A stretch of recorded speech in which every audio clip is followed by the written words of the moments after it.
Sustainable development and green economy यानी कि सतत विकास और हरित या हरी कह सकते हैं अर्थव्यवस्था। इसका क्या मतलब है? आज जो हम इकोनॉमिक डेवलपमेंट कर रहे हैं यानी जो अर्थव्यवस्था का विकास हम कर रहे हैं उसमें हम बहुत सारे जो नेचुरल रिसोर्सेज हैं उनका उपयोग कर रहे हैं और आगे जो जनरेशन आने वाली है उनके लिए ये खत्म हो जाएगी। यानी आगे आगे के जो आपके बच्चे हैं उनके बच्चे हैं, क्योंकि जो हम ये इकोनॉमिकल डेवलपमेंट कर रहे हैं उससे बहुत ही सीरियस गंभीर परिणाम होने वाले हैं। खास तौर पे अगर हम पर्यावरण को देखें तो एनवायरमेंटल प्रॉब्लम या पर्यावरण में जो दिक्कतें हैं वो शुरू हो जाएंगी। और वो शुरू क्या होंगी, आज जो हम देख रहे हैं वो आप फ्यूचर का तो छोड़ दीजिए, आज ही हम इतने सारे प्रॉब्लम्स देख रहे हैं एनवायरमेंट के कारण, जिस जो हमने इतने सालों में खराब किया है। क्योंकि पॉपुलेशन बढ़ रही है, लोग बहुत ज्यादा बढ़ रहे हैं, और क्योंकि पॉपुलेशन भी बढ़ रही है और साथ में लोगों की इनकम भी बढ़ रही है, तो लोग कंज्यूमर हो गए हैं, कंजम्पशन कर रहे हैं। लोगों को हर चीज चाहिए, लोगों को जो चीज नहीं चाहिए वो भी चाहिए, यानी लग्जरी चाहिए, आराम चाहिए, उसके लिए तमाम चीजें बनती चली जा रही है।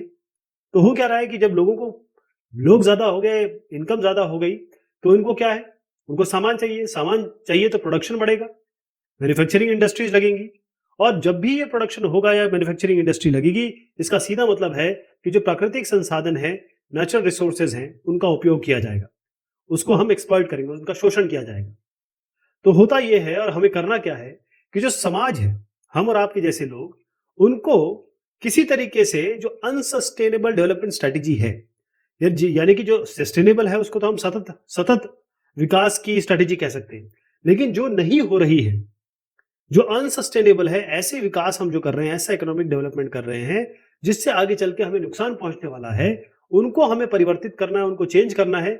अदरवाइज अगर हमने ऐसा नहीं किया तो हमारा पर्यावरण पूरी तरीके से हम उसे खराब कर देंगे, धीरे धीरे, हौले हौले हम इसको बिल्कुल चरमरा देंगे। तो कैसे हम सस्टेनेबल डेवलपमेंट करें, कैसे सतत सतत विकास की प्रक्रिया होनी चाहिए, तब होनी चाहिए, तब हो सकता है कि एज ए इंडिविजुअल अगर मैं गंदगी ना करूं, एग्जांपल ले रहा हूं, अगर मैं गंदगी ना करूं, मैं बोलूंगा नहीं अरे इन्होंने कचरा फेंक दिया, उन्होंने कचरा फेंक दिया। हर एक आदमी अगर गंदगी ना करे तो पूरे के पूरे लोग गंदगी नहीं करेंगे और इससे सफाई रहेगी। यही तो हमें यहां भी करना है कि सबको सस्टेनेबल लाइफस्टाइल, सबकी जो जिंदगी है जिस तरीके से वो जी रहे हैं, सबको सस्टेनेबल यानी कि सतत विकास या ऐसी लाइफस्टाइल जीनी है जिससे आगे परेशानी ना हो। जितने भी हमारे पास रिसोर्सेज हैं, क्योंकि रिसोर्सेज तो कम है, नॉन रिन्यूएबल जो है वो तो खत्म ही हो जाएंगे, रिन्यूएबल को भी समय लग रहा है। तो अगर हम इसका समझदारी से उपयोग ना करें, जुडिशियस यूटिलाइजेशन ना करें, तो फिर आगे बहुत गंभीर समस्याएं होने वाली है। अब सस्टेनेबल सस्टेनेबल डेवलपमेंट जिसे मैं कह रहा हूं सतत विकास, ये क्या होता है? इसका डेफिनेशन यहां पर दिया है world commission of environment and development, यानी WCED ने 1987 की ये डेफिनेशन है। और उसमें क्या कहा जा रहा है, वो ये कहा जा रहा है कि जो सतत विकास की प्रक्रिया है, ये सतत विकास है development that meets the need of the people without compromising the ability of future generation to meet their own needs.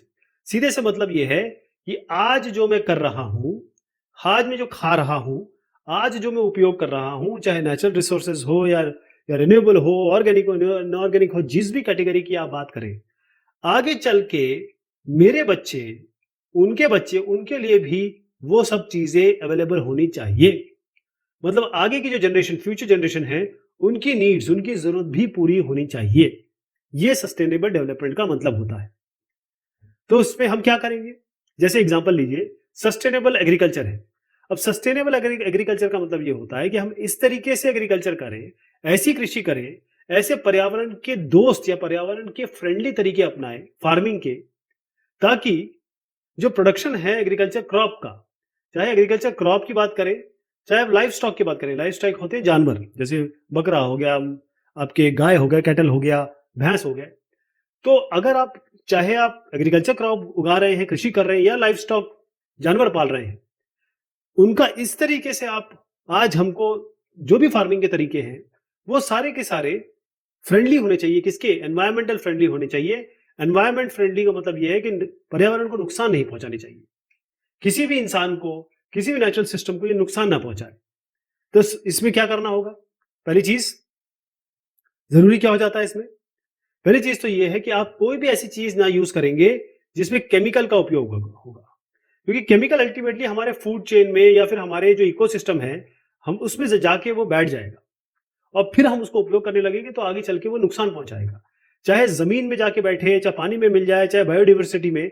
Biodiversity का मतलब ये होता है कि भाई एक ही जगह पे बहुत सारी चीजें को मिलना, पानी का भी, पहाड़ का भी, हवा का भी, बायोडिवर्सिटी इसे कहते हैं।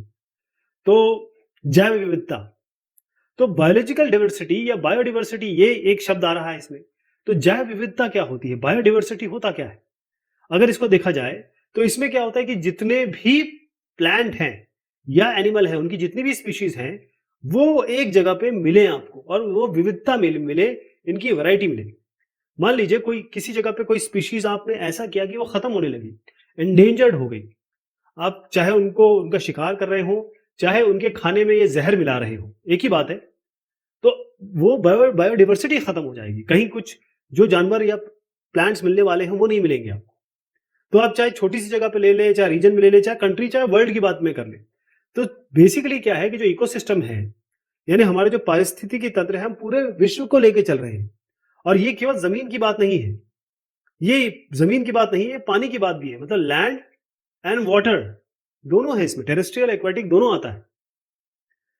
जरूरी क्यों हो जाता है भाई? बायोलॉजिकल डाइवर्सिटी क्यों जरूरी है? क्यों आपको हर जगह हर तरीके का जानवर, हर तरीके के पेड़ चाहिए या मैक्सिमम तरीके के पेड़ चाहिए? क्योंकि जो बायोलॉजिकल डाइवर्सिटी है उसका मेन काम है कि जो इकोलॉजिकल प्रोसेसेस हैं, जैसे क्या होगा कि आपके न्यूट्रिएंट्स खत्म हो जाते हैं। जैसे आपके आपके शरीर में न्यूट्रिएंट्स खत्म होते हैं तो आप क्या लेते हैं? आप मल्टीविटामिन खाते हैं। इनके न्यूट्रिएंट्स खत्म हो जाएंगे तो इनको कहाँ से मिलेगा? जो सॉइल फॉर्मेशन की प्रक्रिया है, जमीन जो बनती है वो कैसे बनती है? पत्थरों से बनती है, ये सब चीजें हैं। और उसके अलावा हवा जो सर्कुलेट होती है कार्बन डाइऑक्साइड से, वो O2 बनती है, और जो गंदगी है वो ठीक होती है, पानी ठीक होता है। ग्लोबल लाइफ सपोर्ट, यानी कि जैसे मैंने बताया कार्बन डाइऑक्साइड अब्जॉर्ब करता है प्लांट, ऑक्सीजन देता है। तो पूरे पारिस्थितिकी तंत्र में जो एक बैलेंस है वो वाटरशेड, मतलब आप समझ लीजिए पानी का प्रोटेक्शन कह रहे हैं। जो पानी बह रहा है या रिवर बह रही है, उसको किसी तरीके से ऐसा, जो हमेशा बहती थी आजकल देखेंगे कि वो सूख जाती है, तो उनको हम थ्रू आउट द ईयर बहने दें। वो जो इरोजन कंट्रोल हो रहा है, हमारे कंट्रोल के बाहर जा रहा है कि भाई जमीन की ऊपर ऊपरी परत जो है वो झड़ती चली जा रही है, और जो फ्लड आ रहा है, जो पानी सबको उजाड़ के चला जा रहा है, वो सब नहीं होनी चाहिए। तो ये जो मैं आपको बायोडाइवर्सिटी का एग्जांपल दे रहा हूं, इसमें देखिए कि यहाँ पर आदमी भी है, यहाँ पर बच्चे भी हैं, यहाँ पर पानी भी है, यहाँ पर ये जो पक्षी है वो भी है। सारी चीजें इस तरीके से होनी चाहिए कि हमको यहाँ बायोडाइवर्सिटी मिले। What is sustainable development? अब जैसे मैंने आपसे बताया कि सतत विकास क्या होता है, सतत विकास की प्रक्रिया कहते हैं इसको।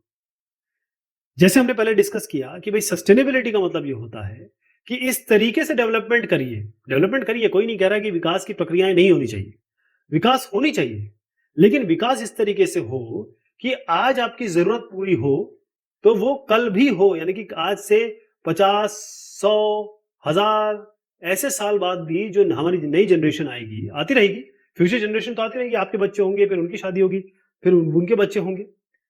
तो अगर हम जो इकोनॉमिक ग्रोथ कर रहे हैं, यानी कि हमारी पॉपुलेशन बढ़ रही है और साथ में हमारी इनकम भी बढ़ रही है, इसका मतलब ये नहीं कि आप यहाँ जितने भी हमारे अर्थ में रिसोर्सेज हैं उनको खा जाएं और आगे ना तो पर्यावरण को ठीक छोड़े आगे के बच्चों के लिए, ना हम समाज को रहने दें। तो सस्टेनेबल डेवलपमेंट का जो कॉन्सेप्ट आया है वो कब आया है? ये जो सतत विकास की प्रक्रिया है, ये शब्द कहां से आया है? ये शब्द आया था 1987 में। अब देखिए एक नाम लूंगा मैं यहां पर एक रिपोर्ट पब्लिश हुई थी और रिपोर्ट का नाम था ब्रंट लैंड रिपोर्ट थी। और ये इस रिपोर्ट में 1987 में बता दिया गया था कि किस तरीके से जो हमारा इकोनॉमिक ग्रोथ हो रहा है, किस तरीके से जो इनकम बढ़ रही है, पॉपुलेशन बढ़ रही है, लोगों का डेवलपमेंट हो रहा है, या फिर हम इंडस्ट्रीज लगा रहे हैं, या जो भी प्रक्रियाएं हम कर रहे हैं, और जो ग्लोबलाइजेशन हो रहा है, मतलब अब सारा विश्व एक जैसा हो गया है। यहां से सामान बन के वहां जा रहा है, वहां से सामान बन के यहां जा रहा है, यहां से लोग वहां जा रहे हैं, वहां के लोग यहां जा रहे हैं, और तमाम चीजें डेवलपमेंट हो रहा है। लोग पहले सोच भी नहीं सकते थे आज से 20 साल पहले कि हवाई जहाज में ट्रैवल करें। अब हर आदमी, हर मिडिल क्लास आदमी हवाई जहाज में ट्रैवल करता है। तो इस तरीके से इकोनॉमिक ग्रोथ हो रहा है लोगों का, ग्लोबलाइजेशन हो रहा है। तो उसके लिए 1987 में एक रिपोर्ट आई थी। वहां पर ये जो शब्द है सस्टेनेबल डेवलपमेंट, सतत विकास की प्रक्रिया, ये कॉइन हुआ था या फिर ये आया था। तो सस्टेनेबल डेवलपमेंट का मतलब ये होता है कि जो रिसोर्सेज हैं उसका जो हम अत्यधिक उपयोग कर रहे हैं, पहले तो हम उसको खत्म करें।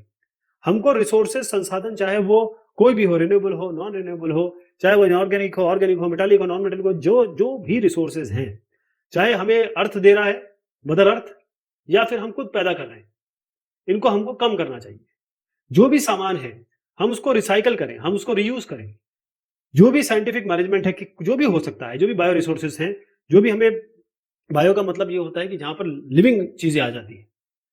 तो बायोलॉजी में जो भी चीजें आती हैं और जो भी रिसोर्सेस हैं, हमको अपने मैनेजमेंट इस तरीके से करना चाहिए कि उनको हम संजोए, संभालें।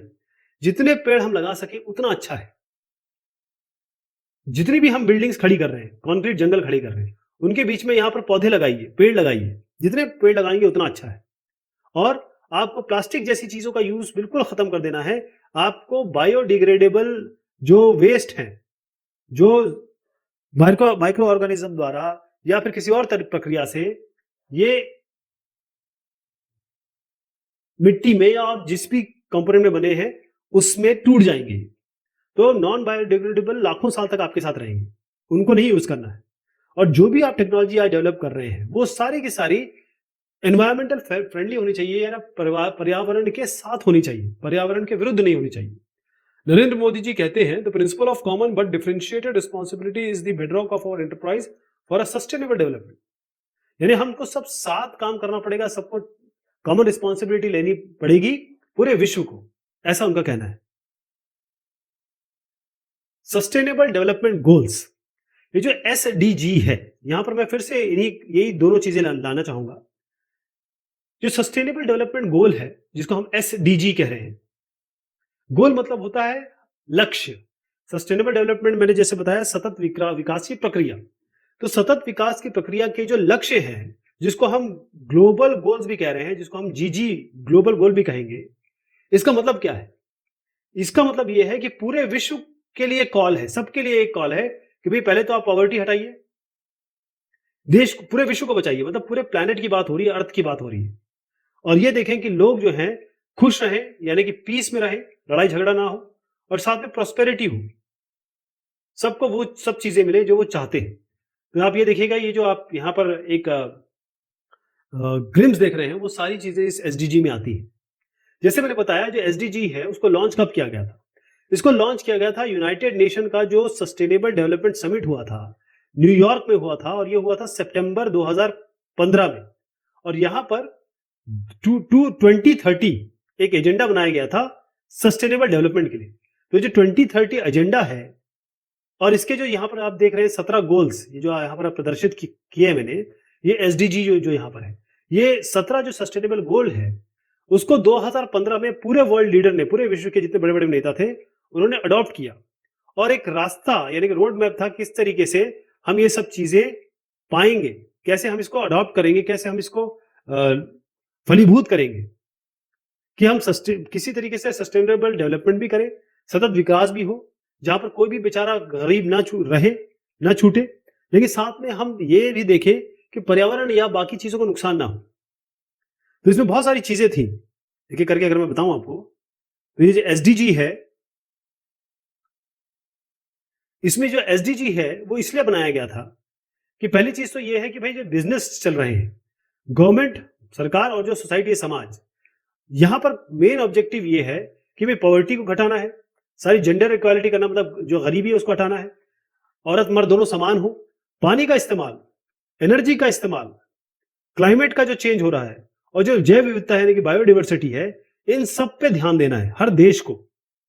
तो कई कंट्रीज ने पॉलिसी और रेगुलेशन बनाना शुरू कर दिया है कि भाई सस्टेनेबल डेवलपमेंट किस तरीके से हो, कि भाई सबको जो इकोनॉमी हो वो इस तरीके से बढ़े कि आगे की सारी चीजें सही हो। जो कोर स्किल है, यानी अब देखिए कि अगर आपको एक सोलर कुकर लगाना है, तो सोलर कुकर के लिए आपको क्या चाहिए? एक स्किल्ड आदमी चाहिए। तो ग्रीन स्किल्स हमको डेवलप करनी पड़ेगी, या कहें ग्रीन वर्कर चाहिए, यानी पर्यावरण के फ्रेंडली वर्कर चाहिए। और इससे क्या होगा कि ये जो ग्रीन वर्कर है ऐसे तो नहीं बन जाएंगे। आपको, हमको, सबको जो पर्यावरण है, जिसे कहते हैं हम एनवायरमेंटल अवेयरनेस, पर्यावरण के बारे में जानकारी, और आपको विलिंगनेस भी होनी चाहिए कि भाई जो सतत विकास की प्रक्रिया है उसको हम जाने समझें और उसको फलीभूत करें, अपने अपने जिंदगी में लाएं। तभी हम कुछ इन सब गोल्स को अचीव कर पाएंगे। ग्रीन ग्रोथ, ऐसा कैसा डेवलपमेंट हो या विकास हो जो ग्रीन हो? इसका तात्पर्य यह है कि हमको इकोनॉमिक ग्रोथ तो चाहिए, इसको कोई डिनाई नहीं कर सकता, इसमें दो राय नहीं है। लेकिन इसमें यह भी ध्यान रखना है कि जब हम अपने देश को आगे बढ़ाएं तो सबको इंक्लूड करें, यानी छोटे से छोटा और बड़े से बड़ा। इसके अलावा हम ये भी देखें कि इन्वायरमेंटली सस्टेनेबल हो, यानी पर्यावरण जो है वो सतत विकास की प्रक्रिया हो, आज के लिए नहीं, हम कल के लिए भी सोचें। जो मिनिस्ट्री है हमारी, इसको मिनिस्ट्री को ध्यान से सोचेगा क्योंकि इसके 2-3 बार आएगा नाम, ministry of environment, forest, climate change, government of India. इसका मतलब जो हमारी एक मिनिस्ट्री है और वो डील करती है पर्यावरण से, आपके फॉरेस्ट से यानी जंगलों से, और जो क्लाइमेट चेंज हो रहा है, मौसम में परिवर्तन हो रहा है, उन्होंने ये देखा कि उनके विजन में ये है कि जहां पर पॉवर्टी इरेडिकेशन तो है, यानी कि गरीबी को हटाना तो है, इसके अलावा हमें जो भी ग्रोथ करनी है, किस तरीके की ग्रोथ करनी है, वो ग्रीन ग्रोथ होनी चाहिए। इसका मतलब ये है कि भाई अगर हमें इकोनॉमी को आगे बढ़ाना है तो ग्रीन ग्रोथ जरूरी करना पड़ेगा, क्योंकि हमें ग्रीन इकोनॉमी चाहिए। ऐसा कुछ भी नहीं चाहिए कि जितना नुकसान हमें हो चुका है वो आगे भी हो। अब जो फाइनेंस कमीशन है हिंदुस्तान का, वो क्या कर रहा है हिंदुस्तान का? उसने जो कहा कि ग्रीन ग्रोथ होनी चाहिए, उसमें ने कहा कि हमें जो भी आज स्ट्रेटेजीज अपना रहे हैं, कोई भी तरीके अपना रहे हैं, वो एनवायरमेंट को किस तरीके से इफेक्ट कर रहे हैं, अच्छी तरीके से या बुरी तरीके से। और सबसे बड़ी बात कि पर्यावरण को, बायोडाइवर्सिटी को, पारिस्थितिकी तंत्र को नुकसान ना पहुंचाए, और इकोनॉमी इस तरीके से आगे बढ़े कि वो सबको, पुअर से पुअर को भी अवेलेबल हो जाए।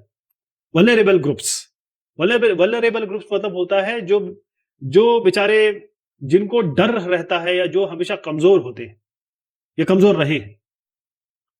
तो किस तरीके से ग्रीन ग्रोथ होगा, कितना आगे बढ़ेगा, इसका मेन चीज है कि हम रिसोर्सेस कितने यूज कर रहे हैं, और इस इकोनॉमिक ग्रोथ के लिए हमें कितने रिसोर्स चाहिए और कितना हम आगे बढ़ाएं। क्योंकि हम इकोनॉमिक ग्रोथ अगर नहीं करेंगे तो लोगों को नौकरी नहीं मिलेगी, जॉब नहीं मिलेगी, तो वो रोटी कैसे खाएंगे? तो फिर इकोनॉमिक ग्रोथ भी हम नहीं कम कर सकते, खत्म भी नहीं कर सकते, उसको रखना तो है ही। तो ये तरीका ये फाइनेंस कमीशन ने बताया है। और अगर वो कहते हैं कि भाई हमें सस्टेनेबल डेवलपमेंट चाहिए, तो कोई भी ऐसी इकोनॉमिक ग्रोथ, यानी जैसे इकोनॉमिक ग्रोथ में क्या हो सकता है, इंडस्ट्रीज लगना हो सकता है, अलग अलग एस्टैब्लिशमेंट इंस्टीट्यूशन लगना हो सकता है, मैन्युफैक्चरिंग प्लांट लगना हो सकता है। तो कुछ भी ऐसा हो तो ध्यान ये रखा जाए कि इसका पर्यावरण पे इंपैक्ट, इन्वायरमेंटल इफेक्ट या इंपैक्ट क्या हो रहा है। जैसे अगर मान लीजिए व्हीकल्स की बात करें, एक एग्जांपल देता हूं आपको बहुत अच्छी तरह से समझ में आएगा। आपने जरूर देखा होगा कि आप शायद 10 साल पहले आपके शहर में इतना ट्रैफिक नहीं होगा, लेकिन अब अगर आप गाड़ी चलाते हैं तो आप देखेंगे कि आप इस ट्रैफिक में घंटों फंसे रहते हैं, घंटों फंसे रहते हैं। तो इससे क्या होता है, पोल्यूशन भी बढ़ रहा है, आपका टाइम भी वेस्ट हो रहा है ना, टाइम आपका भी वेस्ट हो रहा है, बाकी जितनी भी गाड़ियां यहां वहां हैं उनका भी वेस्ट हो रहा है। तो और इसके अलावा जो कार्बन डाइऑक्साइड निकल रही है, जो कार्बन मोनोऑक्साइड निकल रही है, जो नाइट्रस ऑक्साइड निकल रहा है, वो सबकी सब चीजें इस तरीके के हैं जो आगे चल के नुकसान पहुंचाएंगी। तो इस तरीके का इकोनॉमिक ग्रोथ तो हमें नहीं चाहिए। लेकिन इसको हम एकदम से नहीं रिप्लेस कर सकते। आपको मैं कहूं कि आज आप गाड़ी से मत जाओ, आप 10 साल से गाड़ी से जा रहे हो, आप बोलोगे नहीं गाड़ी से नहीं जाओ, आप जाओ टेम्पो से चले जाओ या बस से चले जाओ, ऐसे नहीं हो पाएगा ना। आपको एक पब्लिक ट्रांसपोर्ट सिस्टम ऐसा इजाद करना पड़ेगा, इस तरीके से बनाना पड़ेगा, और इसको धीरे धीरे धीरे हम कन्वर्ट करेंगे। यानी it should be slowly replace कहा गया है यहाँ पे, धीरे धीरे धीरे कन्वर्ट करेंगे ताकि पब्लिक ट्रांसपोर्ट सिस्टम पे लोग आ जाए, या ऐसी गाड़ियों का इस्तेमाल करें जो ग्रीन गाड़ियां हों, हरी नहीं, कलर में नहीं, मतलब जो एनवायरमेंटल इंपैक्ट जिसका, या कहें कि पर्यावरण पे जो इफेक्ट हो रहा है वो कम से कम हो। ग्रीन इकोनॉमी, अब इसमें अगर हम इसको लिटरली कन्वर्ट करें तो ये होता है हरा अर्थव्यवस्था, इसको हम नाम देंगे हरित अर्थव्यवस्था। ये जो शब्द आया है, ये कब आया, कॉइंड कब हुआ? ये हुआ था, जैसे मैंने आपको बताया कि 1989, इसमें government of the United kingdom, जो यूनाइटेड किंगडम यानी इंग्लैंड, वहां की जो गवर्नमेंट है, वहां पर बहुत सारे जो लीडिंग एनवायरमेंटलिस्ट थे या एनवायरमेंटल इकोनॉमिस्ट थे। क्योंकि देखिए, इकोनॉमिक एनवायरमेंटलिस्ट अलग होता है जो एनवायरमेंट के लिए काम करता है, एनवायरमेंटलिस्ट भी हो और इकोनॉमिस्ट भी हो, यानी कि पर्यावरण को ध्यान रखते हुए वो अर्थव्यवस्था के बारे में सोचे। तो उन्होंने एक ब्लूप्रिंट तैयार किया, उन्होंने एक खाका तैयार किया। देखिए, आगे की चीज ऐसी होनी चाहिए, यानी इस तरीके से ग्रीन इकोनॉमी हमारी होनी चाहिए। तो यूएनईपी, ये है यूनाइटेड नेशन एनवायरमेंट प्रोग्राम। क्या है? United Nation environment programme. इन्होंने बताया, इन्होंने कहा कि जो ग्रीन इकोनॉमी है वो क्या है। इसका मतलब ये है कि सबसे पहले हमको सोशल इक्वालिटी चाहिए, क्योंकि आदमी रहेगा तभी एनवायरमेंट की बात करेंगे हम, है ना। लेकिन सोशल इक्वालिटी तो हमको रखनी है, साथ में हमको जो एनवायरमेंटल रिस्क है, पर्यावरण को जो खतरा है, उसको कम से कम करना है। और जो इकोनॉमी या कहें इकोलॉजिकल स्केर्सिटीज है, यानी कि हमारे जो रिसोर्सेस कम हो रहे हैं, उनका भी ध्यान रखना है। तो ये उन्होंने ये कहा कि इसका मतलब यही है कि भाई लो कार्बन हो। मैंने आपको जैसे बताया था, जो कार्बन है, बेसिकली कार्बन डाइऑक्साइड जो होती है, वो हमारे ग्लोब में जो सूरज की किरण आती है, उससे जो दो तरीके की लाइट निकलती है, यानी जो अर्थ करता है, एक रिफ्लेक्ट कर देता है, एक अब्जॉर्ब कर लेता है। तो अब्जॉर्ब जो छोड़ता है ना, वो उसको ये एक परिधि में रख लेती, ताकि हमारा जो अर्थ है वो थोड़ा गर्म रहे, वरना इतना ठंडा हो जाएगा रात को कि आप रह नहीं पाओगे, मतलब बर्फीला हो जाएगा। वो आप देखते भी हैं, क्योंकि जो हमारे पोल्स हैं, कितने कितने बर्फ जमी हुई, वो इसलिए क्योंकि सूरज की रोशनी नहीं पहुंच पाती वहां पे। तो इन्होंने कहा कि एक तो लो कार्बन होना चाहिए, दूसरा है कि जो भी रिसोर्स आप यूज करें, एफिशिएंटली यूज करें, उसका अंधाधुंध या फिर गैर जिम्मेदारी से इस्तेमाल ना करें। और सोशल इंक्लूसिवनेस बहुत जरूरी है, क्योंकि लोगों को इन्वॉल्व करना है। ये यूएनईपी ने कहा था 2011 में। तो इसका मतलब ये है कि भाई आपको आगे बढ़ाना है अपने देश को, साथ में सेम टाइम क्लियरली कहा गया है कि इकोनॉमिक ग्रोथ तो करनी है, लेकिन एनवायरमेंट का ही, पर्यावरण का उतना ही ख्याल आपको रखना है। तो क्या तरीके हो सकते हैं इकोनॉमिक ग्रोथ के? अब हमने ये तो पढ़ लिया, इनकी डेफिनेशन भी बता दी आपको, लेकिन होगा कैसे? ये कैसे होगा? पहली चीज तो ये है कि आप जब भी फैक्ट्रीज लगाएंगे, कोई भी इंडस्ट्रीज लगाएंगे, तो वहां पर आपको ये ध्यान देना है कि भाई इंडस्ट्रीज लगाइए, जैसे आप क्रॉप, पेड़ उगा रहे हैं, कोई अब अच्छी बात है ये तो, लेकिन इसमें केमिकल्स का जो उपयोग बहुत जबरदस्त तरीके से कर रहे हैं, वो तो एनवायरमेंट को कहीं ना कहीं नुकसान पहुंचा रहा है, एनवायरमेंटल इंपैक्ट हो रहा है इसमें, जो नुकसान पहुंचा रहा है। तो सबसे अच्छा तरीका क्या होगा कि आप इसमें फर्टिलाइजर्स का यूज नहीं करिए, इसमें आप यूज करिए, क्योंकि ये इकोनॉमी को सीधे के सीधे इफेक्ट कर रहा है। आप इसमें क्या करिए कि लोगों को बताना पड़ेगा आपको, या लोग समझ जाएं कि धीरे धीरे कि भाई ये जो फर्टिलाइजर्स या इंसेक्टिसाइड्स या पेस्टिसाइड आप यूज करते हैं, वो आपके फूड चेन में आ जाएगा, और आप यहां पर है, कहीं ना कहीं आपके या जो फ्लोरा फौना है उनके बीच में ये चीज आ जाएगी। और जब आप देखेंगे कि आपका जो हेल्थ इशू है या हेल्थ हैजार्ड है, तो धीरे धीरे लोग इसको समझेंगे। जब समझेंगे तो लोग कहेंगे, फार्मर को प्रेशर डालेंगे इन पे कि भाई ऐसा है कि ये जो केमिकल का इस्तेमाल है वो जरा कम करिए। धीरे धीरे जब इनके इनके दिमाग में आएगा कि भाई हमें लोगों के कि हमें ग्रीन प्रोडक्ट चाहिए, यानी हमें ऐसा प्रोडक्ट चाहिए जो इकोनॉमी तो बढ़ा रहा है, लेकिन साथ में एनवायरमेंटल फ्रेंडली भी हो, पर्यावरण का दोस्त भी हो। तो उससे क्या होगा कि जो फैक्ट्रीज लग रही हैं या जो इंडस्ट्रीज लग रही हैं, वो इको सेंसिटिव होगी, क्योंकि हर चीज डिमांड और सप्लाई है। जो डिमांड करेगा तब सप्लाई होगी। अगर आप किसी चीज का डिमांड ही नहीं है, तो वो उसकी इंडस्ट्री बनाने से क्या फायदा, बिकेगा तो है नहीं वो। लेकिन अगर वो बिकना है तो आपको ही प्रेशर डालना पड़ेगा, या फिर लोगों में नॉलेज देनी पड़ेगी। इसको हम ग्रीन इकोनॉमी कहते हैं। तो आपको क्या बनना है? ग्रीन कंज्यूमर बनना है। क्या बनना है? Green consumer. इसका मतलब क्या होता है कि आप वो इंसान बनेंगे जो एनवायरमेंट, पर्यावरण के बारे में, जानवरों के बारे में, पेड़ों के बारे में, पौधों के बारे में सोचते हैं, और उन सामान को खरीदते हैं जो एनवायरमेंटल फ्रेंडली हो, यानी पर्यावरण के दोस्त हो, इको फ्रेंडली हो, यानी कि आपके आसपास जितनी भी चीजें उनके फ्रेंडली, उनको नुकसान ना पहुंचाए। जैसे पैकेजिंग कम से कम हो उन प्रोडक्ट्स में, उसमें केवल नेचुरल इंग्रेडिएंट्स हो, यानी कुछ केमिकल या कोई प्रिजर्वेटिव ना मिला हो, और जो आप एक बार यूज कर रहे हैं तो पोल्यूशन ना करें, पोल्यूशन मतलब किसी भी तरीके का हो सकता है, लैंड पोल्यूशन हो सकता है, वाटर पोल्यूशन हो सकता है, एयर पोल्यूशन हो सकता है, ये ना करें। अगर छोटी छोटी चीजों का हम ध्यान देंगे तो ग्रीन इकोनॉमी इकोनॉमी तो चलनी है साहब, इसको हम रोक नहीं सकते, लेकिन हमारे भी कुछ दायरे, हमारी भी कुछ सोच है और हमें भी इसके लिए काम करना पड़ेगा। Components of a green economy, एक हरित अर्थव्यवस्था, इसके क्या क्या कंपोनेंट होते हैं या इसमें क्या क्या चीजें आती हैं। पहली चीज आती है आपकी रिन्यूएबल एनर्जी। रिन्यूएबल एनर्जी का मतलब यह है कि वो एनर्जी जहां से आती है, वो सोर्सेस, वो रिसोर्सेस ऐसे हों ये एनर्जी को पैदा करने के, जो रिन्यूएबल हो, यानी कि एक बार आप इसका इस्तेमाल कर लें तो फिर आप क्या कर सकते हैं, दोबारा ही आ जाएगा। हवा का इस्तेमाल जितना भी करें, हवा तो हमेशा रहेगी, ये तो खत्म नहीं होगी। यहाँ पर जितना भी आप पिक्चर में देख रहे हैं, सारी चीजें यहाँ पर हरित तरीके से हो रही है, रिन्यूएबल एनर्जी का सोर्स यूज कर रहे हैं। चाहे आप विंड करें, विंड में पावर होता है, हवा होती है, वाटर पानी बहता है तो बहुत तेज इसमें एनर्जी होती है। सन है, सन तो ऑलमाइटी है, इसकी गर्मी से तो आप वाकिफ हैं, इसकी एनर्जी से आप वाकिफ हैं। अर्थ है अपना, अर्थ का बायोमास जो है, यानी जो पेड़ पौधे जिनका देहांत हो जाता है, उनका भी आप यूज कर सकते हैं। तो ये सब जो है इसका इस्तेमाल करेंगे तो ये तो पोल्यूशन कम करेगा, एक तो चीज है।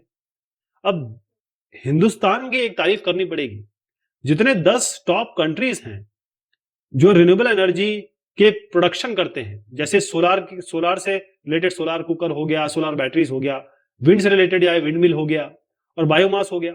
एक कंट्री तो ऐसी है पूरे विश्व, उस वहां पर विंड विंड मिल, हर जगह विंड मिल लगी हुई है, उस पूरे कंट्री में वही लगी हुई है। आपको मुझे उसका जवाब देना है, कौन सी कंट्री है वो? Green building. अब इसका मतलब ये नहीं है कि आप बिल्डिंग ले और हरा कलर पोत दें उसमें।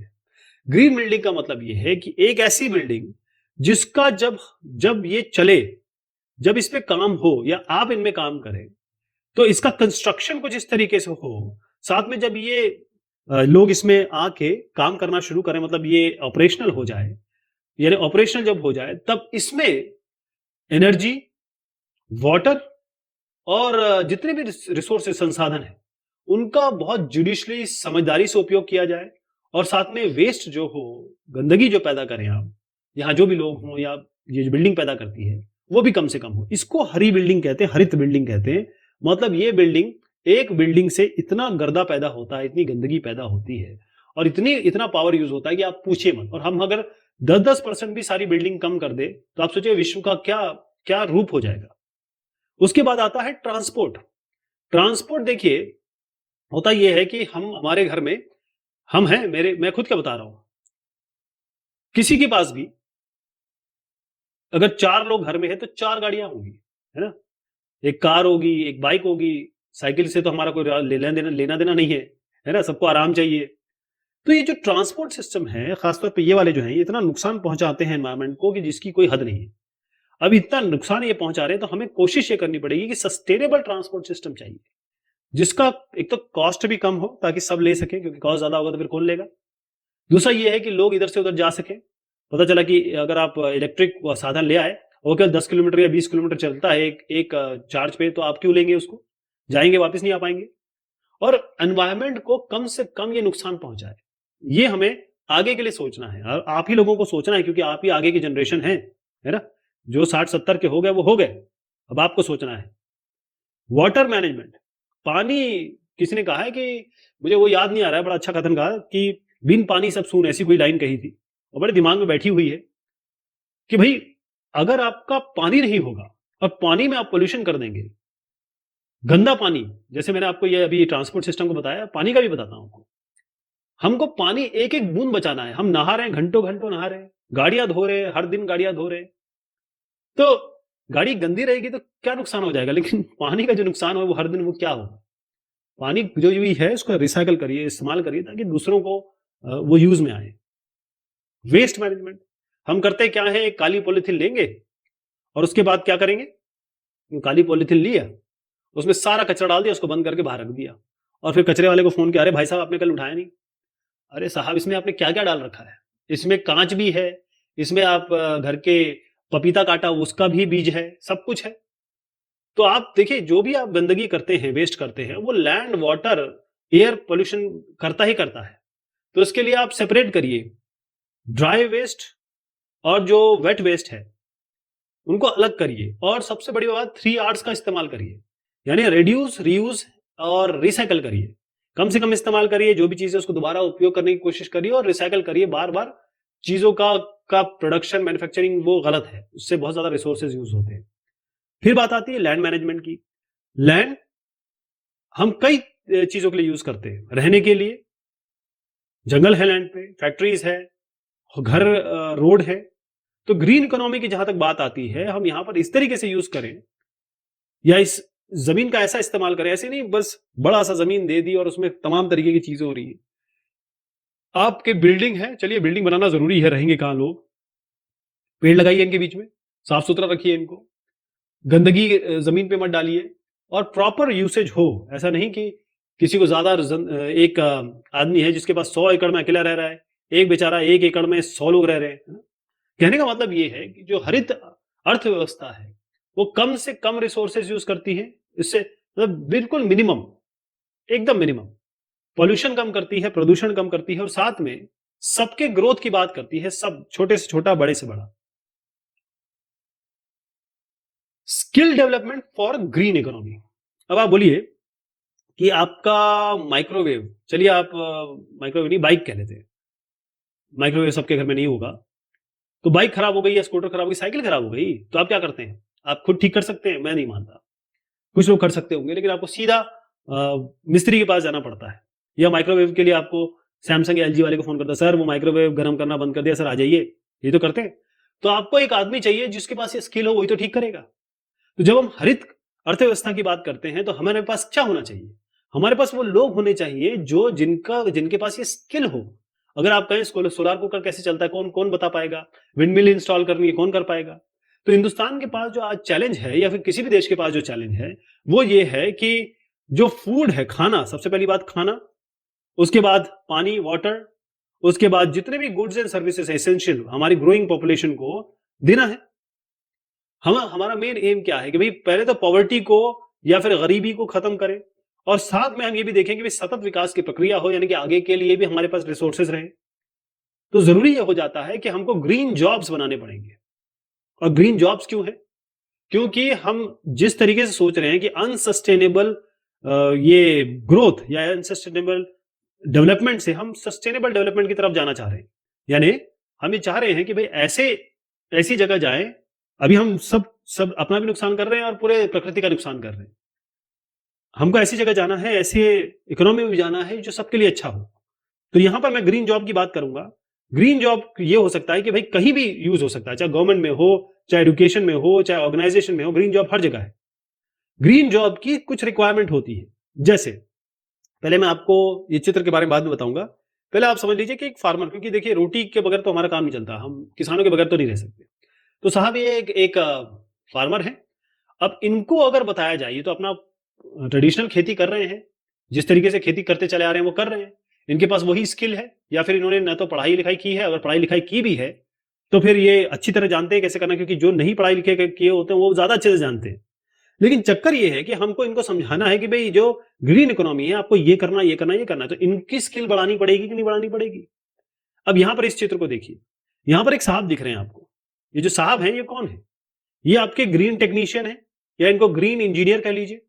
इनके पास ये स्किल है, इनके पास ये नॉलेज है कि कैसे इन सोलर पैनल को ये रख पा रहे हैं, डिजाइन कर पा रहे हैं, इनको इंस्टॉल कर पा रहे हैं, मेंटेन कर पा रहे हैं। सारा काम सोलर पैनल का ये जानते हैं। तो ये ग्रीन जॉब है इनके लिए, ये इस नौकरी पे है और साथ में ये ग्रीन इकोनॉमी में अपना रोल निभा रहे हैं। क्लियर हो गया? ग्रीन इकोनॉमी के लिए स्किल डेवलपमेंट या ग्रीन जॉब क्यों जरूरी है? ग्रीन स्किल्स क्या हुआ इसमें? ग्रीन स्किल्स का मतलब ये होता है कि ऐसा नहीं कि ग्रीन स्किल मतलब आप हरी हरी हर चीज बना दो। ग्रीन का मतलब होता है पेड़ पौधे, जो भी हरा है ना? तो ग्रीन स्किल का मतलब ये होता है कि भाई हमको पहले तो ग्रीन इकोनॉमी को प्रमोट करना है, हरित अर्थव्यवस्था को, और इसके लिए हमको स्किल चाहिए। कोई भी काम करने के लिए आपको आदमी चाहिए होता है, आप अकेले सारा काम नहीं कर सकते। अब स्किल्स जैसे रिन्यूएबल एनर्जी की बात मैं कर लूं, या सीवर वाटर ट्रीटमेंट की बात कर लूं, जैसे गंदगी जो होती है जो आप घर से छोड़ते हैं उसको साफ करना होगा। रिन्यूएबल एनर्जी मतलब वो एनर्जी सोर्सेस जो दोबारा आ जाएंगे, जैसे विंड हो गया, हवा हो गई, आपका पानी हो गया। क्लाइमेट के बारे में सोचना, क्लाइमेट रेजिलिएंट सिटीज मतलब क्लाइमेट चेंज भी होता है तो भाई उसको ज्यादा इफेक्ट ना पड़े। जो कंस्ट्रक्शन हो रहे हैं वो ग्रीन कंस्ट्रक्शन हो, मतलब ऐसा ना बन जाए कि बस दीवारें खड़ी कर दी, लेकिन उसमें ये ध्यान देना है कि हरित तरीके से हो, पर्यावरण को नुकसान ना पहुंचाए। और जो सॉलिड वेस्ट बनेगा, ड्राई वेस्ट तो चलिए आप जमीन में दबा दें वो मैन्योर बन जाएगा, जो सॉलिड वेस्ट होता है, प्लास्टिक होता है या इलेक्ट्रॉनिक मटेरियल होता है, उसका क्या करना है।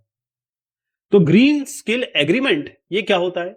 ग्रीन स्किल एग्रीमेंट ये बताता है कि ऐसी स्किल या ऐसा हुनर आप किसी में दे दें, ऐसी किसी नॉलेज या उस ऐसी जॉब किसी को सिखा दें, जिसको हम ग्रीन स्किल भी कह रहे हैं। वो टेक्निकल स्किल होती है, वो ऐसा नहीं कि भाई मैंने आपको पढ़ा दिया, अभी 2-4 लाइन बता दी, आप सीख लिए ना। ये बेसिकली आपके अंदर वैल्यूज पैदा करेगी, मॉरल पैदा करेगी, अंदर से एथिक्स आएंगे और आपका एटीट्यूड होगा, और उस वर्कफोर्स के लिए होगा, या ऐसी वर्कफोर्स तैयार करनी है जो कोशिश करेगी, वो लोग ऐसे होंगे जो सोशल, इकोनॉमिक और एनवायरमेंटल या जो भी इंडस्ट्री से पैदा हो रहा है वो कम्युनिटी के लिए फायदा हो, कम्युनिटी के लिए, और साथ में एनवायरमेंट के लिए फायदा हो। उनके अंदर ये एक बात होगी कि हमको जो करना है वो इस समाज के लिए, इस देश के लिए, और साथ में पर्यावरण के लिए करना है। तो ग्रीन स्किल में क्या क्या आ सकते हैं? ग्रीन स्किल किस तरीके से, अगर आप किसी में बता दें कि भाई ग्रीन स्किल हमने इसको दे दी है, नॉलेज दे दिया है, इसको जॉब दे दी है, तो वो सस्टेनेबल डेवलपमेंट में कैसे मदद करता है? उसके लिए देखिए, पहली चीज ये है कि वो रिन्यूएबल एनर्जी को का इस्तेमाल करेंगे, जैसे सोलर कुकर हो गया यहाँ पर, ये आप देख रहे हैं। पानी और वाटर, ये सब जो जिसमें गंदगी होती है, वेस्ट जो घर से निकलता है उसका मैनेजमेंट होगा, ये इंडस्ट्रियल वेस्ट निकलता है। पानी जो आ रहा है उसको संभाला जाएगा, उसको सेव किया जाएगा और उसका उपयोग किया जाएगा। एनर्जी का किस तरीके से कम यूज करें, और अगर उसको संरक्षण करें, पॉल्यूशन को कम से कम करें। तो ग्रीन स्किल बहुत जरूरी हो जाता है। क्यों? चक्कर ये है कि हम इतनी बड़ी बड़ी बातें तो कर रहे हैं, लेकिन हमको तो एक ट्रांजिशन लेना है ना। जैसे आज हमारा इकोनॉमिकल डेवलपमेंट या कंज्यूमरिज्म इतना ज्यादा बढ़ गया है कि हमको हर चीज चाहिए, हमको लैम्बोर्गिनी भी चाहिए, हमको हवाई जहाज में चार्टर भी जाना है, सारी हमारी इच्छाएं कोई कम नहीं है। तो इस कंज्यूमरिज्म या कहें कि जिसमें आज एनर्जी और एमिशन इतना ज्यादा है, एनर्जी इतना ज्यादा हम खा रहे हैं और इतना ज्यादा हम प्रदूषण फैला रहे हैं, इस तरीके की इकोनॉमी से हमको कहां जाना है? हमको एक साफ, क्लीनर और ग्रीन इकोनॉमी में जाना है, साफ सुथरी इकोनॉमी में जाना है। तो इसके लिए हमको क्या करना पड़ेगा? हमको ग्रीन जॉब्स प्रिपेयर करने पड़ेंगे, यानी कि हमको जो क्वालिटी है एनवायरमेंट की वो बचाना पड़ेगा। तो ये ग्रीन जॉब ये कौन कौन से हो सकते हैं? Solar energy. अब सोलर एनर्जी के लिए हम चीजें बनाएंगे, जैसे सोलर लाइट बना रहे हैं, ये आप एग्जाम्पल भी देख रहे हैं। सोलर कुकर यही एग्जाम्पल है। Solar water heater. तो इनके लिए आपको क्या चाहिए? इनके लिए आदमी चाहिए होगा। ये जो आदमी है इनको तैयार करना जरूरी है, इसलिए ग्रीन स्किल और ग्रीन जॉब्स बड़े इंपॉर्टेंट हो जा रहे हैं आज। जैसे मैंने आपको बताया कि टेक्नीशियन इंजीनियर्स तो हमको चाहिए। अब जितने भी आजकल जो वोकेशनल ट्रेनिंग प्रोग्राम्स हैं, यानी कि जिसमें योग्यता आपकी या फिर जो किसी तरीके से ट्रेनिंग दी जाती है, इसको हम शैक्षणिक योग्यता कहते हैं या फिर शैक्षणिक ट्रेनिंग कहते हैं, प्रशिक्षण कहते हैं। अब इसमें क्या हो रहा है कि अ, इसमें एक चीज सिखा दी जाती है कि देखिए साहब, आपका फ्रिज खराब हुआ, माइक्रोवेव खराब हुआ, इसको ऐसे ठीक करना है। इलेक्ट्रिशियन को इलेक्ट्रिसिटी के बारे में समझा दिया जाता है। मान लीजिए कोई वेल्डर है, उसको वेल्डिंग के बारे में समझा दिया जाता है। ये तो ठीक है, लेकिन हमको जो आज वोकेशनल ट्रेनिंग प्रोग्राम है उससे आगे बढ़ना है। तो यहां पर एक संस्था है, नेशनल स्किल डेवलपमेंट कॉर्पोरेशन। क्या है ये? नेशनल, फिर से लिख देता हूं, एनएसडीसी। ये नेशनल स्किल डेवलपमेंट मिशन या नेशनल स्किल डेवलपमेंट कॉर्पोरेशन, ये 2015 में सरकार ने लॉन्च किया था। और इनका मेन ध्येय ये है, मेन इनका काम ये है कि हमको एक तो ट्रेनिंग एक्टिविटीज बढ़ानी है हर जगह, चाहे किसी भी सेक्टर में हो, किसी भी स्टेट में हो, पूरे देश में ट्रेनिंग देनी है, लोगों का स्किल बढ़ाना है, लोगों का हुनर बढ़ाना है। और हुनर बढ़ाने के साथ साथ उनको ग्रीन स्किल भी सिखाना है, उनको पर्यावरण के लिए तैयार करना है, उनको पर्यावरण के बारे में बताना है कि आपका जो भी काम हो वो पर्यावरण के लिए फ्रेंडली हो। ओके, तो ग्रीन स्किल बहुत इंपॉर्टेंट हो जाते हैं आगे के लिए। ग्रीन स्किल आज आगे के लिए तो इंपॉर्टेंट है, लेकिन ग्रीन स्किल में जरूरी ये है, अगर आप जॉब ढूंढ रहे हैं या आपको मिलेगा या आप सीख रहे हैं, तो आपको बोलना भी अच्छा आना चाहिए। बोलना अच्छा क्यों आना चाहिए, मैं इस पे डिस्कस करता हूं। पहले मैं आपको बता दूं, एक बड़ा अच्छा इंफॉर्मेशन है आपके लिए। इंफॉर्मेशन ये है कि हम हर साल 28 सितंबर को, ध्यान रखिएगा, 28 सितंबर को हम ग्रीन कंज्यूमर डे मनाते हैं। यहां पर लोग अपने विश्व को, अपने ग्लोब को, प्लैनेट को प्यार करते हैं और छोटे छोटे एक्शन करते हैं, छोटे छोटे काम करते हैं, जिससे इस पूरे विश्व को बचाया जा सके। ज्यादा रिसाइकल करते हैं जितना वो आमतौर पे करते हैं। ग्रीन कलर पहन लेते हैं ताकि हम दिखा सकें लोगों को ये वो वाला कलर नहीं है, समझ रहे हैं ना आप? बाकी हमारा पड़ोसी, समझ रहे हैं आप? ये ग्रीन मतलब ये पूरे विश्व के लिए, क्योंकि हर चीज ग्रीन है। या तो आपको ग्रीन दिखाई देगा, ब्लू। हमारा जो पूरा आकाश है वो ब्लू है, पूरा समुद्र ब्लू है और बाकी चीजें ग्रीन है। और ग्रीन हमें आंखों को बड़ी पसंद भी आती है। तो आज हमको ये समझना है कि ये मदर है, हमारी माँ है, और माँ का जिस तरीके से आप इज्जत करते हैं वो माँ आपकी पृथ्वी भी है। आपका देश होना हो आपके लिए, लेकिन आप ये पूरी पृथ्वी, क्योंकि आप यहाँ रह रहे हैं आप, और आप ये कहें कि मैं यहाँ हो रहा हूँ, रह रहा हूँ, और बांग्लादेश में कुछ हो रहा है तो मुझे कोई इफेक्ट नहीं पड़ेगा। आपको पड़ेगा पड़ेगा, ये तो बाउंड्री हमने बनाई है, ऊपर वाले ने नहीं बनाई है। आपको जो पाकिस्तान में हो रहा है, नेपाल में हो रहा है, बांग्लादेश में हो रहा है, वो आपको इफेक्ट करेगा ही करेगा। तो आपको पूरे देश, अपने देश को ना सोच के पूरे विश्व को सोचना है। तो मैं कह रहा था कि ग्रीन स्किल्स अगर आप आगे, तो बहुत जरूरी है आपको ये, चाहे आप किसी भी स्किल में जाएं, लेकिन आपको बोलना भी अच्छा आना चाहिए। बोलना अच्छा इसलिए आना चाहिए क्योंकि आप अपनी बात पहुंचा सके, आप अपनी बात दूसरे से कह सके। तो ग्रीन स्किल्स में जो हम अभी डिस्कस कर रहे हैं वो, यहां तक हम बता रहे थे कि भाई जो ग्रीन स्किल्स हैं बहुत इंपॉर्टेंट है आगे के फ्यूचर के लिए भी, और इसमें हमको अच्छी वोकैबुलरी भी चाहिए, बात करने का अंदाज भी चाहिए।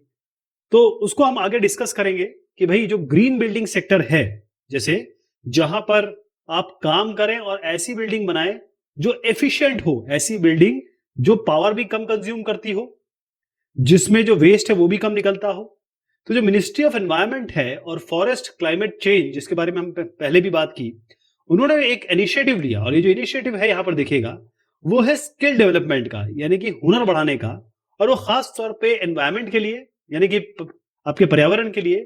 और जो फॉरेस्ट सेक्टर है, फॉरेस्ट सेक्टर का मतलब ये हुआ कि जो जंगल है हमारे, वन, ताकि जो आज के यंगस्टर्स हैं, आज के जो यूथ हैं, वो किसी तरीके से एम्प्लॉयमेंट पा पाए, या तो उनको नौकरी मिले या खुद ही वो अपना कोई नया रोजगार शुरू करें। और इसका नाम दिया गया, ये क्या नाम है इसका? Green skill development programme, GSDP कहते हैं इसको।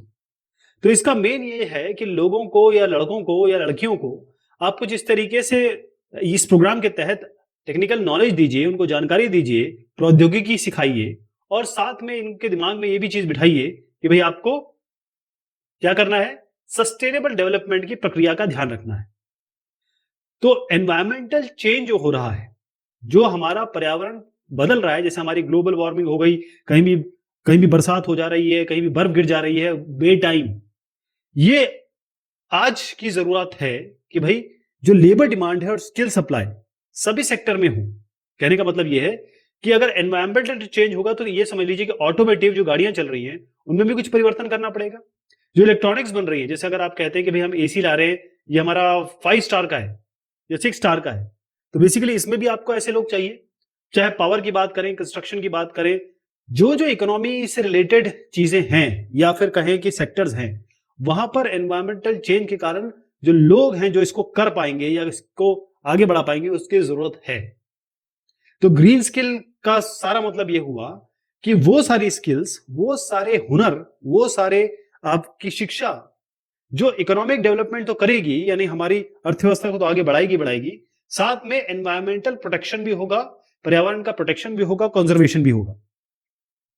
अब अगर मैं यहां ले जाऊं आपको, knowledge and skills needed for managing resources and supporting efficiency.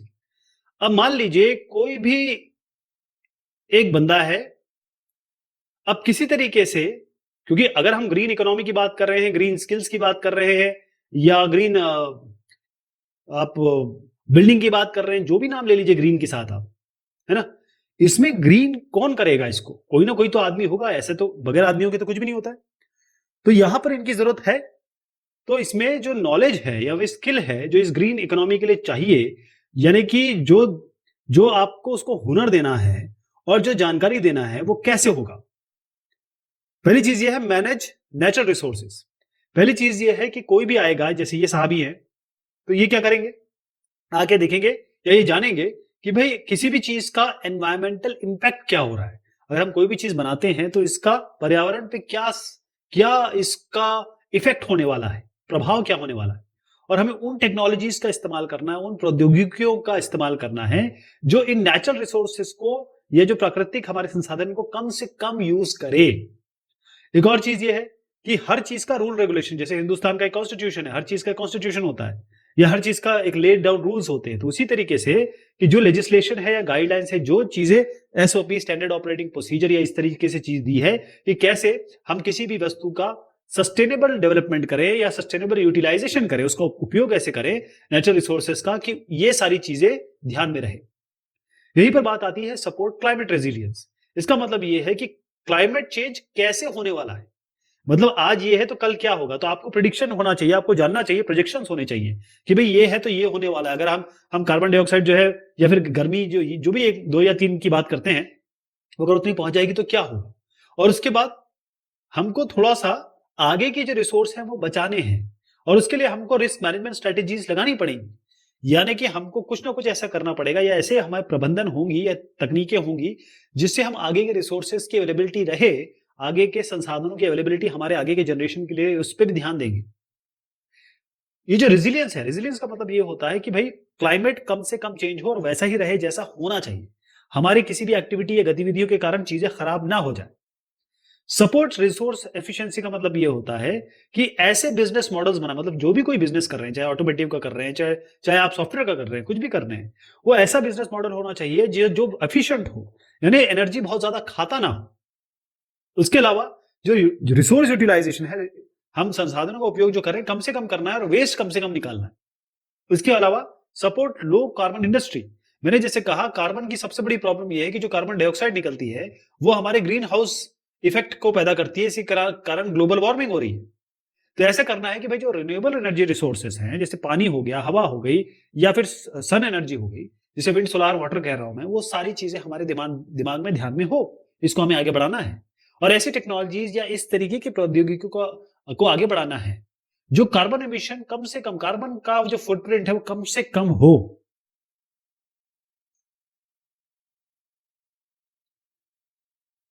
What are green jobs? तो ग्रीन जॉब का मतलब ये है कि जैसे आप हैं, आप मान लीजिए एक सॉफ्टवेयर इंजीनियर है, तो आप क्या करते हैं, कोडिंग जाके करेंगे, सॉफ्टवेयर कैसे बनाया जाएगा, उसकी शुरुआत से एंड तक जो भी प्रोसेस है वो आप जानते हैं ना, आपको ये पता है, ठीक है जी। ग्रीन जॉब क्या है? ये भी एक जॉब है, ये भी एक एम्प्लॉयमेंट है, ये भी एक रोजगार है, और इसका मेन काम ये होता है कि हमारे जो एनवायरमेंटल क्वालिटी है किसी भी सेक्टर में, मैं केवल कोई पर्यावरण में जाके काम नहीं कर रहा है, अगर आपको कार बनानी है, अगर आपको सॉफ्टवेयर बनाना है, अगर आपको मान लीजिए मेटल बनाना है या माइनिंग करनी है, सब चीजों में कोई ना कोई तो ऐसा बंदा होगा जो आके बताएगा या ये देखेगा कि हमारी जो भी काम हम कर रहे हैं उसका एनवायरमेंटल क्वालिटी पे क्या इफेक्ट पड़ रहा है, और हम ये वो तय करेगा कि भाई सस्टेनेबल डेवलपमेंट होना चाहिए, सतत विकास होना चाहिए, आज ही हम सब ना खा जाए। तो ये इस तरीके के जो जॉब होते हैं वो जो इकोसिस्टम्स हैं, आज का जो हमारा पारिस्थितिकी तंत्र है, या कहें कि जैव विविधता है, बायोडाइवर्सिटी है, उसमें चाहे एनर्जी की बात करें या कोई भी संसाधन या साधन की बात करें या और पानी की बात करें, उनको बचाने का काम करेगा, उनको हमको सेव करना है। तो किसी भी सेक्टर में हो सकता है, जैसे मैंने बताया, कृषि में हो सकता है, कहीं मैन्युफैक्चरिंग हो रही है, प्रोडक्शन हो रहा है, आर&डी में हो सकता है, हर जगह ये ग्रीन जॉब्स की आवश्यकता होगी। क्योंकि असली बात यह है कि जब हम हाई कार्बन, जो आज हमारा कार्बन उत्सर्जन इतना ज्यादा है, उससे अगर हमें एक क्लीन इकोनॉमी या लो कार्बन इकोनॉमी पे जाना है, उस अर्थव्यवस्था पे जाना है, तो हमको इकोनॉमिकली फ्रेंडली टेक्नोलॉजीज बनानी पड़ेगी जो हमारे पर्यावरण को नुकसान नहीं पहुंचाती। ओके, तो जिस तरीके से ग्रीन बिल्डिंग बनाने की प्रक्रिया शुरू हुई है कि भाई ऐसी बिल्डिंग बनाई जाए जिसमें कम से कम यूसेज हो एनर्जी का और बहुत बढ़िया तरीके से इसका इस्तेमाल हो, कम से कम 10 से 20% हम एनर्जी यूटिलाइजेशन कम कर सके। तो अगर इस ग्रीन बिल्डिंग को बनाना है तो कौन कौन चाहिए आपको? ऐसे लोग चाहिए, कौन कौन हो सकते हैं? ये हो सकते हैं आपके आर्किटेक्ट हो सकते हैं, ये इंजीनियर्स हो सकते हैं, ये टेक्नीशियन हो सकते हैं, प्लम्बर हो सकते हैं, ये कंस्ट्रक्शन वर्कर हो सकते हैं, ये सारे लोग हो सकते हैं इस तरीके के। तो कौन कौन से सेक्टर में क्या क्या ग्रीन जॉब्स हो सकते हैं, ऐसे ऐसे रोजगार जिसको हम ग्रीन जॉब कह रहे हैं? तो पहली चीज समझ लीजिए कि एग्रीकल्चर की बात कर रहे हैं। अब सबसे बड़ी बात है कि हमको अगर इंसेक्टिसाइड, पेस्टिसाइड ये सब यूज नहीं करना है, तो हम ऑर्गेनिक फार्मिंग की बात कर रहे हैं। तो ऑर्गेनिक फार्मिंग की बात में कौन आदमी आ जाएगा? उसके लिए हमको लगेगा कि भाई कोई पानी को जांचने वाला, पानी को समझने वाला आदमी चाहिए, वैसा टेक्नीशियन चाहिए। अगर वाटर शेड मैनेजमेंट करें, जैसे पानी बचाना हुआ, तो यहाँ पर रेन वाटर हार्वेस्टिंग या रेन वाटर हार्वेस्टिंग कहें, पानी को अपने जो छत पे आता है या फिर हमारे होम हाउस के ऊपर आता है, उसको संभालना और उसको बचा के रखना। तो हमको रेन वाटर हार्वेस्टिंग, किस तरीके से पानी को जमा किया जाएगा एज अ प्रोफेशनल, है ना, पानी उड़ तो नहीं जाएगा, पानी खराब तो नहीं हो जाएगा। ऐसे आपको सोलर पंप टेक्नीशियन चाहिए होंगे। ऐसे आपको जो ग्रीन हाउस वाले आदमी है कि भैया कौन सी चीजें ग्रीन हाउस गैसेस हैं, कौन सी नहीं है, ऐसे टेक्नीशियन चाहिए होंगे। अगर मान लीजिए कंस्ट्रक्शन करना है और ये ऐसा कंस्ट्रक्शन है जो इको फ्रेंडली होना चाहिए या फिर हमारे एनवायरनमेंट का फायदा करने वाला होना चाहिए, तो यहाँ पर हमारे पास क्या क्या जवाब हो सकते हैं।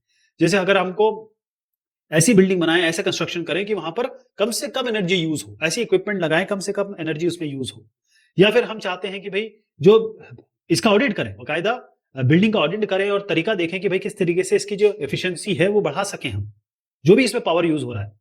और ऐसे कंस्ट्रक्शन को करने के लिए हमको काफी सारे लोग चाहिए होंगे, क्योंकि ग्रीन बिल्डिंग बनाना इतना आसान नहीं है। हम नॉर्मल बिल्डिंग की बात नहीं कर रहे हैं। यहाँ पर एक प्लम्बिंग चाहिए जो ग्रीन प्लम्बिंग करता हो, जो जो पानी, क्योंकि वाटर तो सबसे पहले हमको संसाधन को बचाना है। ऐसी सेंसर होना चाहिए कि पानी कहीं गिर रहा हो, कोई आदमी नहीं है तो फट से उसको बंद कर दे। तो ये सब करने के लिए हमको green builders, green design professional, green worker, ऐसे लोग जो उस बिल्डिंग को बना सकें, इस चीजों को बना सकें, उनमें काम कर सकें और जो डिजाइन कर सकें, वैसे लोग चाहिए। अगर एनर्जी की बात करें तो जो भी जहां भी पावर प्लांट, मान लीजिए एक पावर प्लांट है, वो किस तरीके से एनर्जी बचा रहा है और कैसे वो कार्बन पैदा कर रहा है, इसके लिए हमको आदमी चाहिए। इस पावर प्लांट मान लीजिए वो कुछ पैदा, अपना एनर्जी पैदा कर रहा है, तो ज्यादा से ज्यादा करे, ज्यादा से ज्यादा लॉस, कम से कम लॉस हो। तो यहाँ पर हमको सोलार सेल वाले लोग चाहिए होंगे, टेक्नीशियन, इंजीनियर चाहिए होंगे। हमें यहाँ पर ऐसे लोग होंगे जो चाहिए होंगे जो विंड एनर्जी या विंड मिल वगैरह के बारे में जानते हो। यहाँ पर विंड एनर्जी के नॉलेज वाले चाहिए हमको। बायोफ्यूल, यानी कि हमारे जितने भी संसाधन हैं जो वेस्ट हो जाते हैं, उनसे कैसे हम फ्यूल पैदा करें, एनर्जी पैदा करें। वेव, हवा, ये आपका वेव्स हैं, पानी की जो लहरें हैं, वो कैसे एनर्जी प्रोड्यूस करती हैं, कैसे हम उसको यूज कर सकते हैं टरबाइन घुमाने में, इलेक्ट्रिसिटी यूज करने निकालने में। अगर कोई फॉरेस्ट्री की बात कर रहा है तो हमको पेड़ लगाना और पेड़ को कम काटना। तो एग्रो फॉरेस्ट्री जो होती है कि फॉरेस्ट और एग्रीकल्चर एक साथ हो। वर्टिकल फार्मिंग कैसे होती है कि हम एक साथ चीजें मिला मिला के करें, तो हम इससे क्या है, बगैर काटे हुए चीजों को हम नेचुरल रिसोर्सेज का उपयोग कर सकते हैं। तो इसके लिए हमें नेचुरल साइंटिस्ट चाहिए, तो ये भी तो ग्रीन जॉब ही हुए। ऐसे रिटेल की बात कर लें, अब ऐसे प्रोडक्ट बनाने हैं साहब जो कम से कम बेसिकली कोई भी चीज वो यूज कर रहे हैं वो एनर्जी इको फ्रेंडली होना चाहिए, पर्यावरण को नुकसान नहीं पहुंचाना चाहिए। तो इसके लिए हमको वो आदमी भी तो चाहिए जो कैश कर सके, अकाउंट बना सके, सेल कर सके इन चीजों का। अगर आप जाएंगे भाई ये सोलर सेल ले लीजिए, कोई नहीं लेगा। आपको उनके फायदे, अच्छाई, नुकसान ये सब बताने पड़ेंगे। ऑटोमेटिव और ट्रांसपोर्ट की, यहाँ पर हम ऑटोमोबाइल की बात कर रहे हैं, गाड़ी, कार वगैरह की बात कर रहे हैं, तो हमको कार इंजीनियर्स चाहिए होंगे। चाहे हम ऐसी गाड़ी डिजाइन करें जो कम से कम फ्यूल लेती हो, पब्लिक ट्रांसपोर्ट सिस्टम में काम कर रही हो, मतलब बहुत सारे लोगों को एक साथ ले जाए। और बाकी जो हमारे ट्रेडिशनल फ्यूल्स हैं, चाहे हम कहें कि पेट्रोल है, डीजल है, उन सबके अलावा जो चीज यूज हो सकती है, तो हमको इंजीनियर्स चाहिए होंगे। ये ग्रीन जॉब्स ही हैं। टूरिज्म, हॉस्पिटैलिटी, यानी कि होटलिंग वगैरह की बात करें, तो जब यहाँ की हम बात कर रहे हैं, तो यहाँ पर हमको ऐसा करना है कि भाई यहाँ जब भी कोई अगर टूरिस्ट आएगा तो उसको कहीं ना कहीं ले जाना होगा, कहीं ना कहीं उसको रखना होगा, तो उसको कहीं ना कहीं सेटल कराना होगा। और कहाँ कहाँ ले जाएंगे आप उसको, तो इसके लिए इको टूर गाइड चाहिए और ग्रीन टूर गाइड चाहिए कि भाई ऐसी ऐसी जगह ले जाएं जो थोड़ा सा इकोनॉमिकली और इको फ्रेंडली हो। एजुकेशन की बात करें तो यहाँ पर हमको ग्रीन ग्रोथ और ग्रीन इकोनॉमी, इसको बताने वाला तो कोई चाहिए। एनवायरमेंट, आज पर्यावरण की जो शिक्षा है वो लोगों को देनी होगी, बच्चों को देनी होगी। और साथ में किस तरीके से नेचुरल रिसोर्सेज को बचाया जा सके, उसके लिए हमें R&D भी करनी होगी। तो इसके लिए हमें टीचर चाहिए जो ये जानता हो, जिसने ये चीज पढ़ी हो, जिसपे उसने प्रोजेक्ट बनाया हो, रिसर्च कर रखा हो। ऐसी ग्रीन साइंटिस्ट चाहिए, ऐसी हमको बायोलॉजिस्ट चाहिए जो कंजर्वेशन कर सके, क्योंकि फ्लोरा एंड फौना को तो बायोलॉजिस्ट ही जानता है ना, जानवरों को और इन सबको कौन जानता है, बायोलॉजिस्ट ही जानता है। कुछ ग्रीन प्रोजेक्ट्स हैं, यानी ऐसे प्रोजेक्ट्स किए, क्योंकि बहुत सारे ऐसे लोग हैं जो आप समझ गए हैं कि भाई ये बहुत जरूरी है, हमारे अर्थ को, हमारी मदर अर्थ को बचाना बहुत जरूरी है, एनवायरनमेंट को, पर्यावरण को बचाना बहुत जरूरी है, हमारी जैव विविधता को, बायोडाइवर्सिटी को बचाना बहुत जरूरी है, पारिस्थितिकी तंत्र यानी कि हमारे जो हम इकोसिस्टम कहते हैं उसको बचाना जरूरी है। तो कई जगह पे हमने देखा कि उन्होंने ग्रीन प्रोजेक्ट शुरू किए, ऐसे प्रोजेक्ट जो इको फ्रेंडली है। जैसे किस तरीके से वेस्ट का निस्तारण किया जाए, जो गंदगी कचरा निकलता है, एनर्जी को कैसे कंजर्व किया जाए, कैसे हम जो गंदगी पैदा होती है आदमी से या फिर किसी और से, तो वो उसको कैसे हम मैनेज करें। बायोफ्यूल, जो अल्टरनेटिव सोर्सेज हैं, जो पेट्रोल डीजल नहीं है, उनका कैसे उपयोग किया जाए, बिल्डिंग्स कैसे बनाई जाए, ग्रीन बिल्डिंग। तो कई सारे ऐसे काम किए गए जिसका हमें चर्चा करना जरूरी है। यहां पर आप देखिए, ये एग्जांपल है जो ग्रीन प्रोजेक्ट में बता रहा हूं आपको, ये है सॉलिड वेस्ट मैनेजमेंट स्वच्छ कोऑपरेटिव है। तो भाई इनका काम ये है कि जो कचरा उठाते हैं, है ना, अब यहां पर क्या है कि ये बकायदा डोर स्टेप पे लोगों के घरों में जाते हैं। और उससे क्या होता है कि भाई ये इनफॉर्मल वेस्ट पिकर है, ऐसा नहीं कि जो नॉर्मल कचरा उठाने वाले होते हैं, इसमें बकायदा कचरा जो उठा रहे हैं वो उसमें वेस्ट मैनेजमेंट होता है। ये पुणे सिटी की बात मैं कर रहा हूँ, कहाँ की ध्यान रखिएगा, ये पुणे की बात कर रहा हूँ। ये जबरदस्त सपोर्ट, ये क्योंकि गवर्नमेंट ने इसको सपोर्ट किया तो जबरदस्त सक्सेस होगा ये प्रोजेक्ट, क्योंकि यहाँ पर बात हो रही है गंदगी उठाने की, और हम गंदगी उठाने को कितना गंदा काम समझते हैं, लेकिन यही हमारी सबसे बड़ी कमजोरी है, क्योंकि गंदगी तो हर आदमी पैदा करता है। तो अब ये इनको इज्जत दी गई है, क्योंकि पहले हम गंदा समझते थे, लेकिन अब इनको इज्जत दी गई है, मतलब डिग्निटी दी गई है। और यहाँ पर एक पूरी तरीके से एक सेंट्रलाइज्ड वेस्ट मैनेजमेंट सिस्टम बनाया है इन्होंने, यानी किस तरीके से चीजें जा रही हैं, कैसे बायोगैस प्रोड्यूस होगी, हम कैसे सॉलिड वेस्ट का रिसाइकल करेंगे, दोबारा बना लेंगे, और बकायदा इन सब चीजों से जो भी आदमी या फिर जानवर गंदा पैदा करते हैं उससे बायोगैस कैसे बनाई जाएगी, हर एक घर में ये बात हो रही है। और इंडस्ट्रियल वेस्ट जो आ रही है, जैसे कोई फिश बन रही है, या दुग्ध वाला डेयरी है, या जो सीवेज ट्रीटमेंट प्लांट्स है, तो बेसिकली क्या है कि बायोगैस बनाने की प्रक्रिया और बाकी चीजों के साथ चाहे आप methane, carbon dioxide, hydrogen sulphide और वाटर वेपर, तो बेसिकली क्या हो रहा है कि एक ऐसी गैस या ऐसा अल्टरनेटिव साधन बनाने की इन्होंने कोशिश की, एनर्जी रिसोर्सेज, जो एक बहुत अच्छा प्रयास था। और इसमें सब लोगों को जो वेस्ट के लिए हम जिनको मानते हैं, ये तो गंदा उठाता है, उनको इज्जत बढ़ी उनकी। यहाँ पर मॉडर्न चूल्हा और सोसाइटी डेवलपमेंट की बात कर रहे हैं, या society of development and environmental protection. तो मॉडर्न चूल्हा का मतलब ये है कि इस तरीके का चूल्हा, ऐसी चीज बनाई गई या ऐसी चीज दी गई कि भाई जिससे धूल, पहली चीज समझ लीजिए कि एनर्जी एफिशिएंट कुकिंग स्टोव्स हैं, ऐसे स्टोव हैं जो एनर्जी कम से कम यूज करते हैं, इनको हम चूल्हा ही कह रहे हैं, पहले से जमाने से चूल्हा ही कहते आ रहे हैं। तो इससे क्या होगा कि जो लकड़ी जलेगी उससे जो धुआं आता था, ऐसे मानते थे कि जैसे 1000 सिगरेट का धुआं हमारी माताएं बहनें लेती है।